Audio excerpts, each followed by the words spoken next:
Welcome back, everybody. It's my absolute pleasure to introduce you to Terry Nderitu, a strong Montessori supporter, and Stella Lenangoisa, the first Montessori Samburu teacher. And they've traveled from very far to come here to talk about their work in the Samburu community.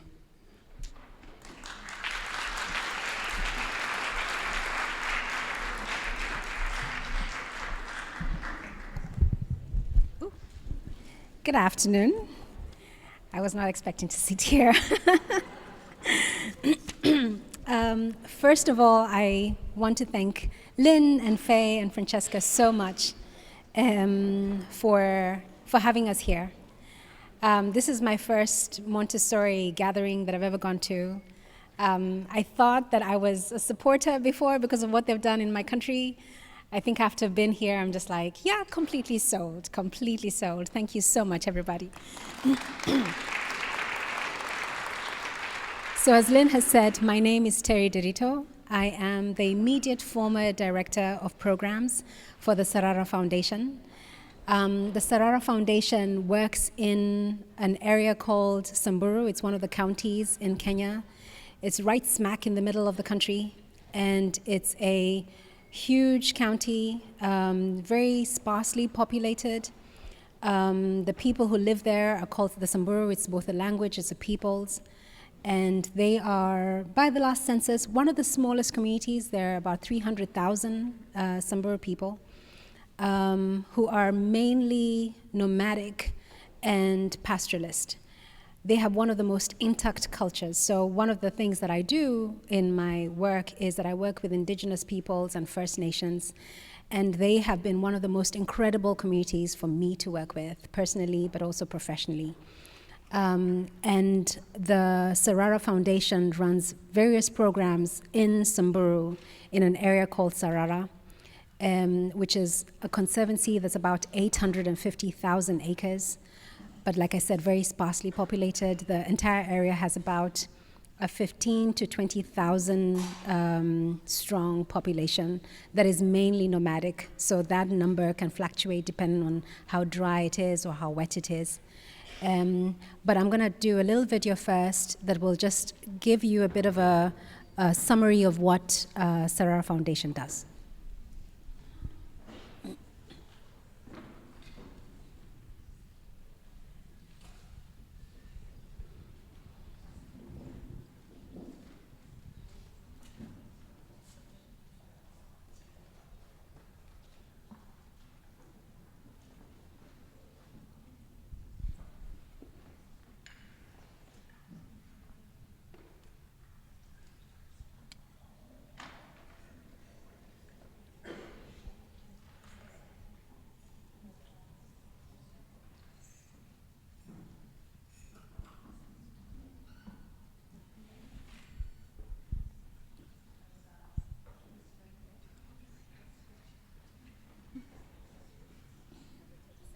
As well as what's attached to it, the Milk to Market program for women, rangeland management. We have eco ranges that look after this environment.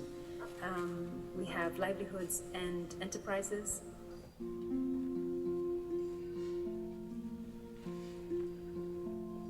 I am the director of programs for the Sarara Foundation.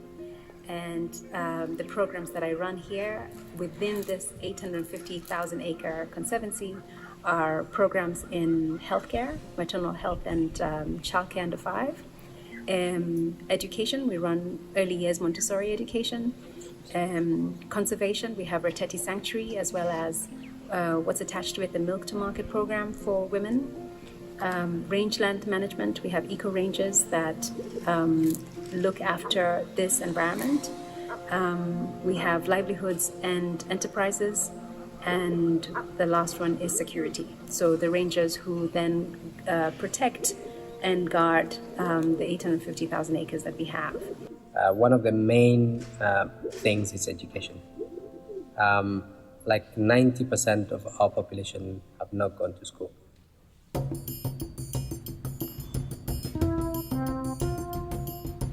The Milk to Market program, which is a blessing from COVID, because when the borders were shut, we couldn't get, for the baby elephants, we couldn't get the milk formula to be brought in because the borders were shut, there were no ships coming in. But what then happened is that an experimentation that had already been in progress of using the goat milk, and the goats are owned by the women, then with, the urgency of it and the need for the milk then, was more pressing, was more urgent.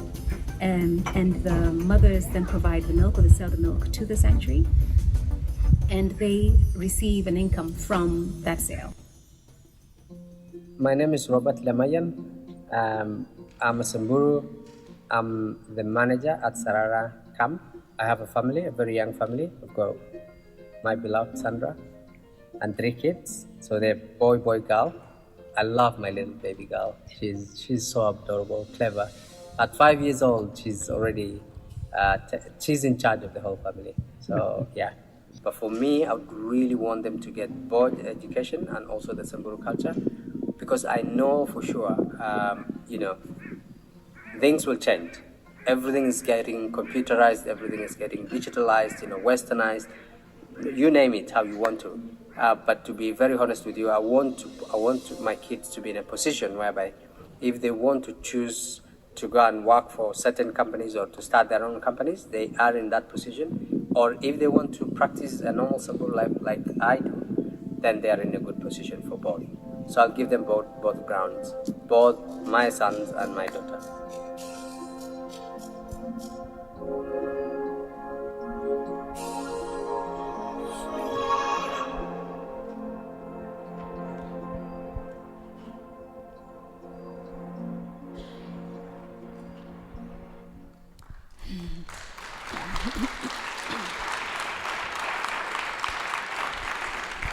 Thank you. So that's our foundation. That's the work we do. You feel free to check them out. I feel like, in as much as I've just left that organization, I think it's one of those that I carry with me. I'll carry with me, I think, always. So one of the things that we do, like I said there, we did different programs. And one of the programs was nomadic healthcare. So one of the interesting things that I think in some ways perhaps we'd always done in a Montessori style is that they run programs that mimic or that are very much alongside their own way of living. So the focus of healthcare is in maternal healthcare and childcare under 5, and the clinics are mobile. So there's no one set area because the people themselves are nomadic. So they go to where the people are, which I think is one of the most incredible ways. And if you saw the terrain is as rough and as harsh as it looks. And we have a dedicated staff who are from the community. You're going to, hear from one of my most amazing women that I quite admire, Stella. But as you've also seen with Robert, most of them, have been brought up from the area. I'll tell you a little quick story about the linkage, or for me, the intersectionality of healthcare and, say, Montessori. The school where Stella is from is called Tintil. Her area is Tintil. And we had, because we're big on, I'm big on collecting data, one of the things that we were checking is with the childcare under 5 was we had such high upper respiratory tract infections. And when we would plot the numbers at the end of the week or at the end of the month, you have all your figures around the area. And in her particular school, one of the things we started to do was having a tippy tap where the children would be taught how to wash their hands and then wash their eyes and then wash their hands again. And the children would go back to the communities, to the villages and the manyatas where they live. And we could see, after a period of time, we could see the numbers go down. Like when you see numbers coming alive as you're watching. And it was the children, having learned what they learned from school, taking it back to their manyatas, and them themselves being the change agents within their areas. So we see someone spoke here, I think was it Johansson, who was talking about the siloed way that they were experiencing. One of the things that was big in my time there was to break down the silos in the different programs. So we have healthcare, and how does that fit in with the schools? We also have eco-rangers, if you go to the next slide. The eco-rangers, and they are incredible team. And when I talk about a team, it looks like it's a vast team. I don't think we're more than 25 for the whole foundation, 25 members of staff who were extremely dedicated to what they do. And the Eco Rangers go around teaching the community how to preserve their environment and how to have soil erosion mitigation measures. Evelyn earlier spoke about meeting my grandmother. So she said in '85 she had gone to Kenya and she met my grandfather's sister was Wagare Madai. And one of the things that we brought here was for them to plant trees, and you can see what they're doing with that. And then the last one was the Milk to Market. And again, the Milk to Market program, like I said in the video, was a COVID pivot. How do we get to still feed the elephants that have been rescued, that are the sanctuary? Everybody has to make Kenya on your bucket list. If it's not on your bucket list, please make it on your bucket list. And when you go to Kenya, make sure you go to Reteti. Make sure you go to the schools there. It is one of the most incredible things to see in action. Like, put that in your list and then strike it off and say, yeah, you've been. And when you do, please let me know. And this has been one of the programs that has been incredible, and one of those where the women themselves have affected every area because they are the ones who look after and own the goats. So women who are in their 60s and 70s, this has been their first income ever. And they are getting to choose what the children will eat, whether the children will go to school, whether the children will go on to another school because of the program that they have here. One of the things that when I was thinking about the sustainability around the Samburu, but in different First Nations that I work with, around Montessori was that we're doing here, and with thanks from Lynn and Faye, is we have done the 3 to 6. We have 4 male teachers who are going in to do the 6 to 12. And before, we were having the children get to 3 to 6, and then they would transition back to herding, not back to another school because they're too young to be sent farther away. But now with the teachers who will be trained from next year, the children have more of a chance to move on to finish until 6 to 12 before then they can finish high school. So building capacity while still helping them maintain their culture and preserve their culture is so important. And I couldn't think of a better program or a better system of learning than Montessori. But don't hear it from me. I want to introduce you to Stella Lenangoisa, who is one of my mentees, but one of my, she's such a shining example of how well this program works, but also how deeply resilient and beautiful and strong these people are, the Samburu are. I mean, they have my heart, so I'm very biased, but I would like you to hear her story. Thank you.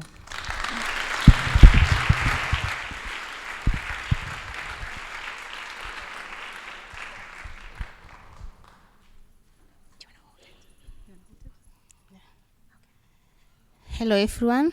I'm very thankful and excited to be here. In fact, this is my first time to be in an international place. So I really thank the team, the AMI team, the Montessori for Kenya, the Sarara Foundation team for choosing me to be one of the speakers today. So my name is Stella Lenangoisa. I am a Samburu by tribe, but I can speak 3 languages fluently: Samburu, Swahili, and English. I grew up in Gogoltin village in Wamba, which is within the Matu Ranges in Samburu, northern Kenya. I was raised by 2 parents who have never gone to school. My father died when I was 8 years old in a road accident. It was a sad moment to me because I knew that was the end of my education. So I started my primary education in one of the public government schools, 4 kilometers away from our home. I walked a long distance every day in the morning with the other students to go to school. We faced a lot of challenges. We could meet so many wild animals on our way to school. Sometimes we would find out how we could run or pass them, and at times we went back home to try again the next day. So what was unfortunate was that the parents didn't know the importance of education. So when the children missed school that one day, it was not a big bother to them. It was just a normal way because the parents could have find a way to take their children to school or go with them again for that one day. But it was bad luck to us, because when you come back because of elephants on the way or because of other wild animals on the way, then you will just remain that one day, and there's no any problem because parents don't know more about education or whatever that education means.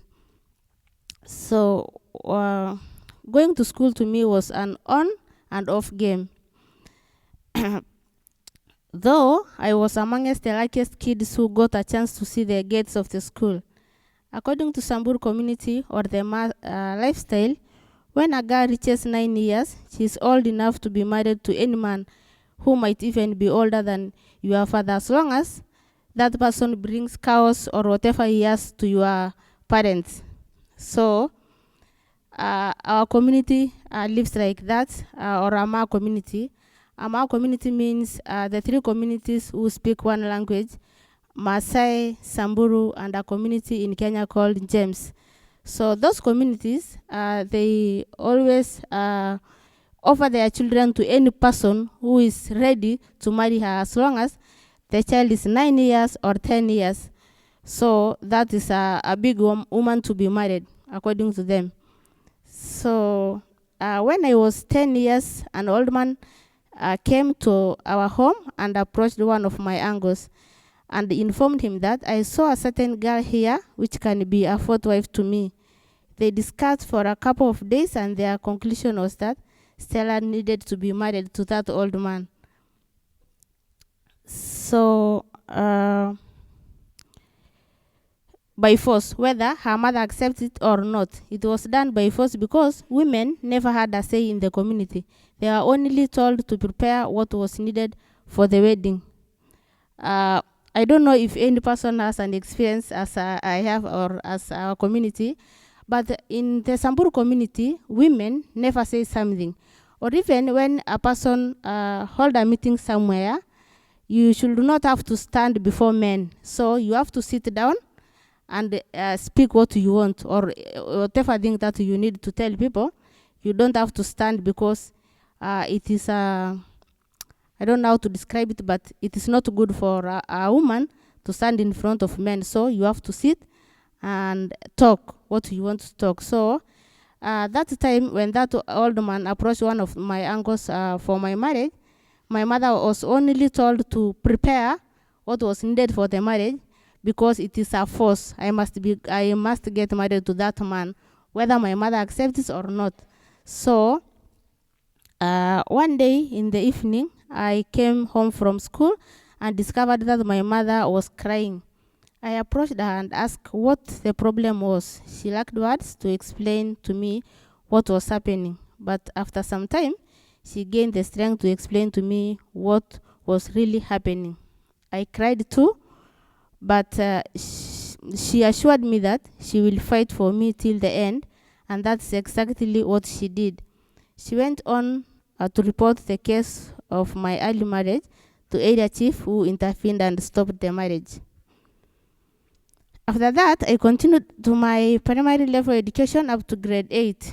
In 2007, I joined Form 1 of secondary school, and that was where my mom gave up and advised me to drop out of school because transport and school fees were a challenge, and she was not able to stand with me, as she had also other seven children to take care of and provide for.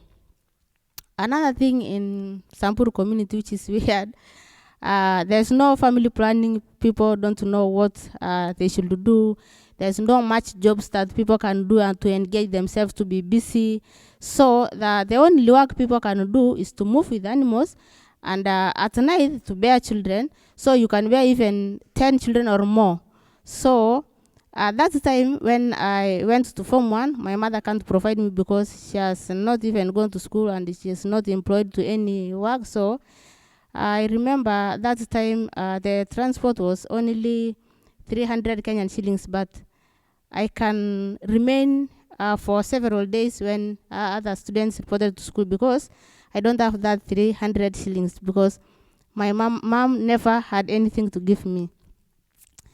So I refused to listen to my mom. I took the initiative to share my story with one of the teachers and ask for help, hoping the teacher will be of assistance to provide only transport fee and also speak to the school principal on my behalf that if I could study without paying fees, then later I will pay them back when I will get employed. Luckily, the teacher responded to me positively and did as I requested. Informed the school principal transferred to another school and a new principal took over. The new principal was always hesitant to listen to my problem, so she wrote me a letter to go home and bring school fees. I went home for 2 terms, which is approximately 6 months out of school due to lack of school fees. Later, I went back to school during 3rd term, so only to sit for the exams to join the final class Form 4. During my last year of high school, village elders helped to look for bursaries from conservancies around Wamba to support me to finish school. I sat for my final exams in the year 2010, and after completion of my secondary level education, I stayed home for 3 years before I joined a college to pursue early childhood education where I gained skills and interest to work with the children. My training as a teacher took 2 years, from 2014 to 2015, upon which I graduated the same year. In the year 2016, I got a chance to teach in one of the private schools in a village nearby, where I got enough experience to work with and how to handle young children as well as being friendly with them. I also got married to the man of my choice the same year.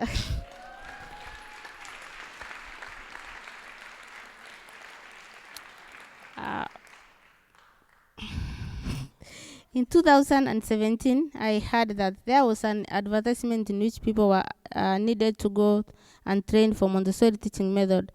Many people didn't have information about Montessori and did not know what kind of education it was. So during the interview, we were only 4 people. That day, there were 2 successful candidates to get chance to go and train for the Montessori method, a teacher by the name Tony and myself. We started with the theory part and the material making in Nakuru Training Center and started the in-service year in 2018. This was the year we started the first nomadic Montessori school in Samburu and became the first pioneer Montessori teachers in Samburu.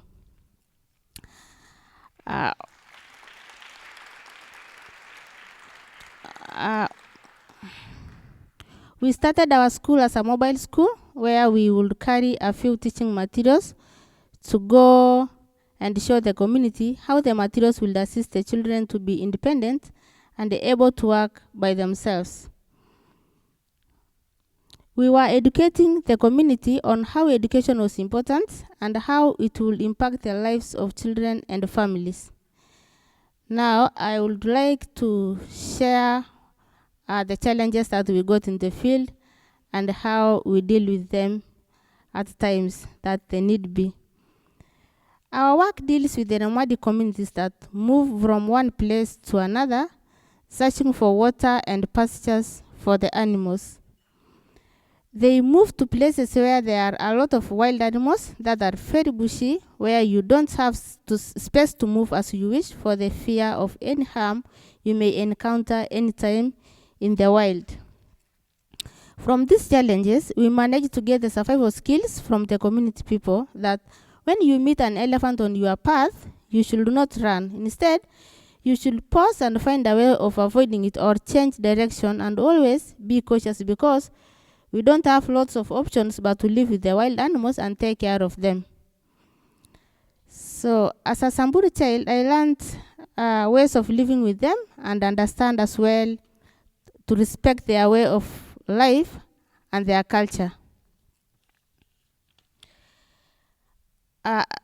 What I learned and like about Montessori education is that it can work anywhere as long as someone is committed to his work or our work, also knows how to approach people in a humble way, keeping in mind that any situation doesn't require force, but a sincere, humble approach.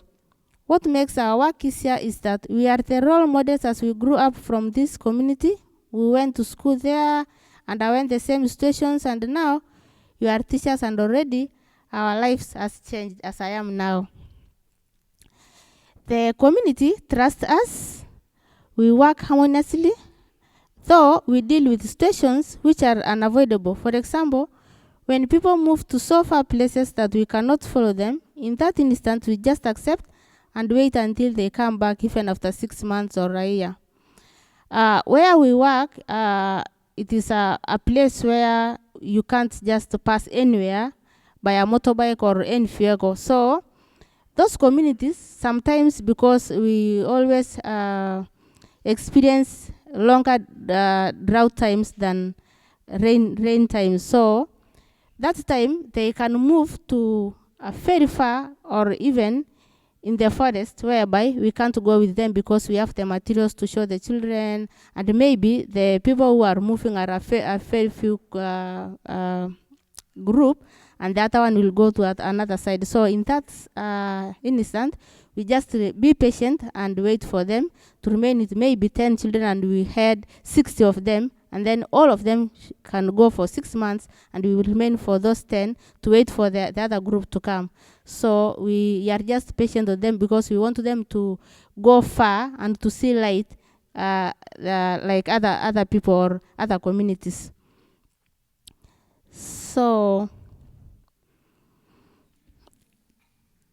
we give advice to them to organize with the neighbors. When one goes to graze the animals, one remains to take care of the school children, just to make the work easier, instead of concentrating to one way of life, which is looking after the animals, and forgetting to educate the children who will come to change their lives later.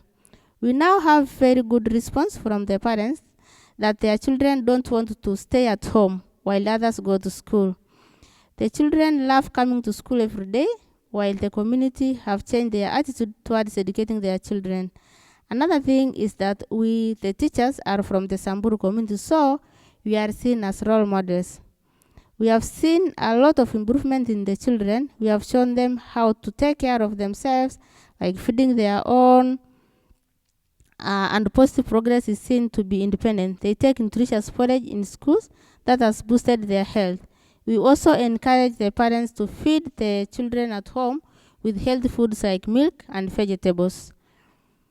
Our health team do routine checkups on the children in our schools, and the teachers help to monitor them. We also act as their guidance because the parents do not understand administering medication, as many of them cannot read the doctor's instructions. Sometimes we keep the medicine in school and the children come to take them at the right time in the correct dosage. In Samburu, we have a lot of work, but we love our work. Sometimes when the child is sick, we take that initiative to take the child to our mobile school. We have our mobile school. So we take the medicines, the nurse will write the instructions, then we keep the medicines in school.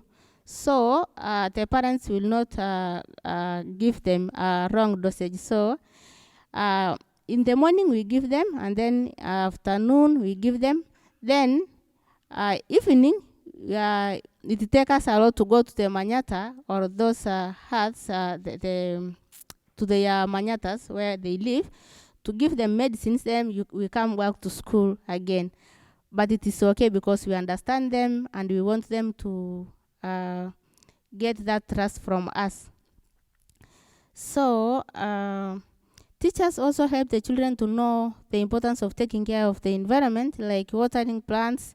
They fetch water from the rivers in small tins and bring school for the plants. The trees make our school look beautiful.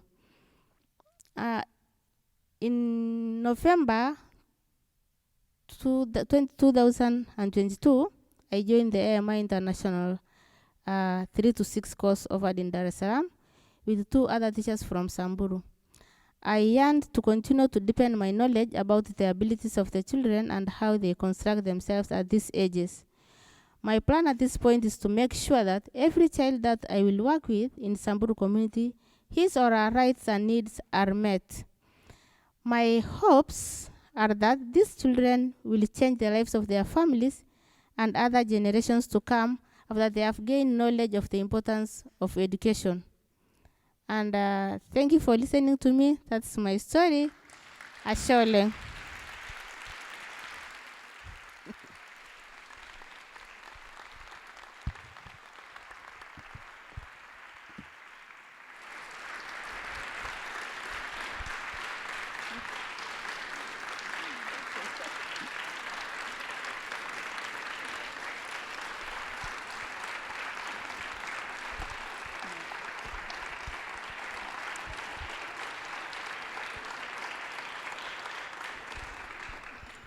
Thank you so much, and what an extraordinary story and such commitment to the children of the culture. We're very grateful to you, Stella. Would anyone like to ask a couple of questions we could have, and then we'll move the program on. But has anyone got a question they'd like to ask? Anyone at all? Yes. Here we go. Thank you.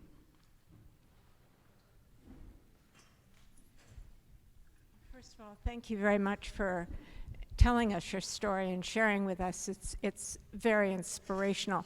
About how many children are now involved in your program and how many teachers? In my school, children are 45 and we are 3 teachers. And the other schools, we have 4 schools. And one school is at least densely populated. It is called Denkusaka School. They have over 120 children with 4 teachers. And 2 schools were the pioneer schools which have started before the others. The other one has 40 and the other one has 45. But we have a new school which has 29 students now. Thank you. Thank you, Anna. One more question, if we have anyone that has a question they'd like to ask. Yes.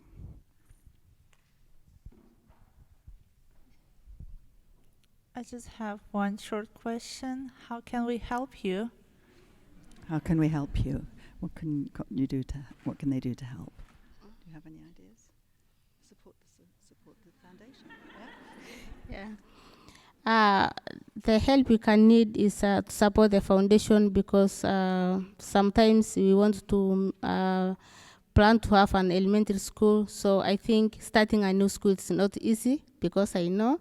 So maybe when we require the materials for that new school and what the teacher needs, like we need more shelves in our schools and so many things we need in our schools. So I think the most we need now is an elementary school that we have a plan to start it maybe from 2026. May I add to that? I know I've left, but could I add to the work that the foundation is doing? If you go to the website, you will find places where you can donate.